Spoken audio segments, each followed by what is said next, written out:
ভারত পাকিস্তান সীমান্তে ক্রমেই বাড়ছে উত্তাপ।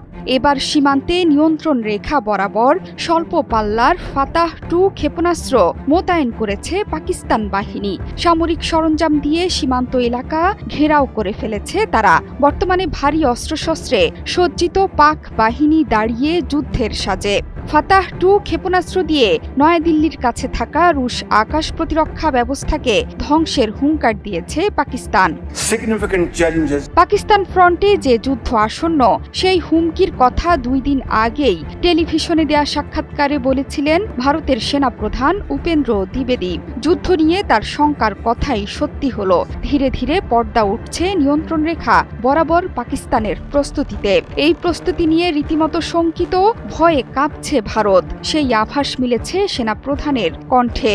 যদিও পাকিস্তান কথায় নয় কাজে বিশ্বাসী। সাম্প্রতিক সময়ে দেশটির সেনাপ্রধান আসিম মুনিরও যুদ্ধের আভাস দিয়েছিলেন। তিনি বলেছিলেন প্রয়োজন হলে 10টি যুদ্ধ করবেন, তবুও কাশ্মীরকে পাকিস্তানের অংশ করেই ছাড়বেন। সে কারণেই ফাতাহ-2 ক্ষেপণাস্ত্র সীমান্তে মোতায়েনের খবরে চোখে সর্ষে ফুল দেখছে দিল্লি।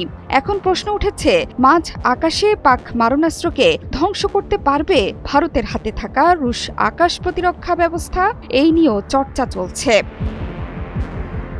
সম্প্রতি নিয়ন্ত্রণ রেখার ওপারে সদ্য বাহিনীতে যুক্ত হওয়া এই স্বল্প পাল্লার ব্যালিস্টিক ক্ষেপণাস্ত্র বা শর্ট রেঞ্জ ব্যালিস্টিক মিসাইল বা SRBM মোতায়েন করে ইসলামাবাদ, যাকে নয়াদিল্লির আকাশ প্রতিরক্ষা ব্যবস্থার সামনে বড় চ্যালেঞ্জ বলছেন প্রতিরক্ষা বিশেষজ্ঞরা।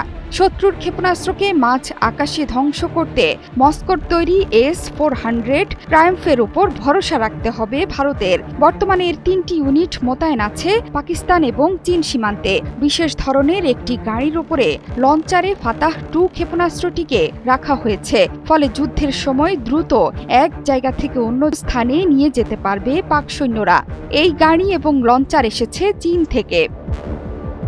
পাকিস্তানের গণমাধ্যমগুলো বলছে 2023 সালের ডিসেম্বরে ফাতাহ-2 প্রথম পরীক্ষা চালায় রাওয়ালপিন্ডির সেনা কর্মকর্তারা। চোখের নিমিষে ভারতের S-400 প্রতিরক্ষা ব্যবস্থা ভেদ করে ভারতীয় সেনার সীমান্তবর্তী ঘাঁটিগুলোকে আক্রমণ করতে পারবে ফাতাহ-2।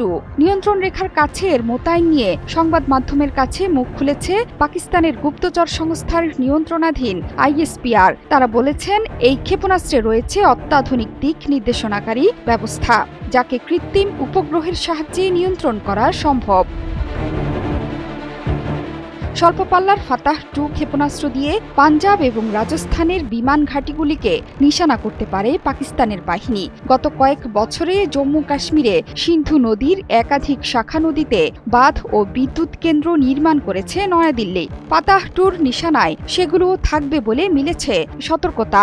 অস্ত্রটি ইতিমধ্যেই গোলন্দাজ বাহিনীর হাতে তুলে দিয়েছে ইসলামাবাদ। বর্তমানে চীনের তৈরি আকাশ প্রতিরক্ষা ব্যবস্থা ব্যবহার করছে পাক সেনাবাহিনী।